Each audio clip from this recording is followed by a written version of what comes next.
இந்த நல்லெண்ணெயில உணவு சமைத்து அடிக்கடி சாப்பிட்றவங்களுக்கெல்லாம் மன அழுத்தம் கம்மியாகும், தூக்கமின்மை பாதிப்புல இருந்து இயற்கையாவே வெளிவர முடியும். எப்படின்னு பார்த்தா, நல்லெண்ணெயில டைரோசின் அப்படின்ற முக்கியமான ஒரு வேதிப்பொருள். இது நம்ம உடலுக்குள்ள போகும்போது என்ன மாதிரி ஆக்ட் பண்ணணும்னு பார்த்தா, நம்ம உடல்ல செரோட்டோனின் உற்பத்தியை சீரா வைக்கும்.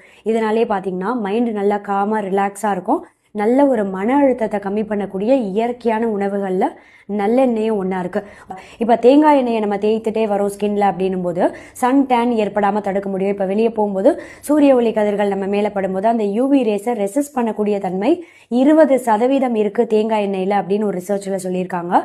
ஆனால் தேங்காய் எண்ணெயை விடவும் 10% அதிகமாகவே 30% நல்லெண்ணெயில் இருக்கு இந்த யூவி ரேஸை ரெசிஸ்ட் பண்ணக்கூடிய தன்மை அப்படின்னும் ஒரு ஆய்வில் சொல்லியிருக்காங்க. இது 2 முக்கியமான வேதிப்பொருட்கள் இதில் இயற்கையாகவே அமைந்திருக்கு.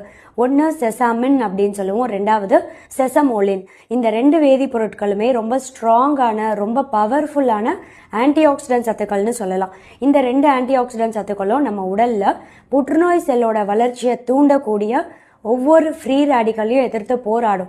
இதனாலே பார்த்தீங்கன்னா நிறைய வகை புற்றுநோய் செல்லோட வளர்ச்சி ஏற்படக்கூடிய வாய்ப்பை கம்மி பண்ணிட முடியும். அதில் ரொம்ப குறிப்பாக கோலோரெக்டல் கேன்சர், பெருங்குடல் புற்றுநோய், சரும புற்றுநோய், நுரையீரல் புற்றுநோய், பெண்களுக்கு வரக்கூடிய மார்பக புற்றுநோயெல்லாம் ஏற்படக்கூடிய வாய்ப்பையும் ரொம்பவே கம்மி பண்ணுறதோட மட்டும் கிடையாது, நல்லெண்ணெயில் கிட்டத்தட்ட 82% அன்சாச்சுரேட்டட் ஃபேட்டி ஆசிட் அப்படின்னு சொல்லுவோம். அதாவது ரொம்ப குறிப்பாக omega 3 fatty acid, omega 6 fatty acid மாதிரியான முக்கியமான ஊட்டச்சத்துக்கள் எல்லாமே இதில் அதிகமாக இருக்கிறதால உயர் ரத்த அழுத்தம் ஏற்படக்கூடிய வாய்ப்பை ரொம்பவே கம்மி பண்ணிடும்.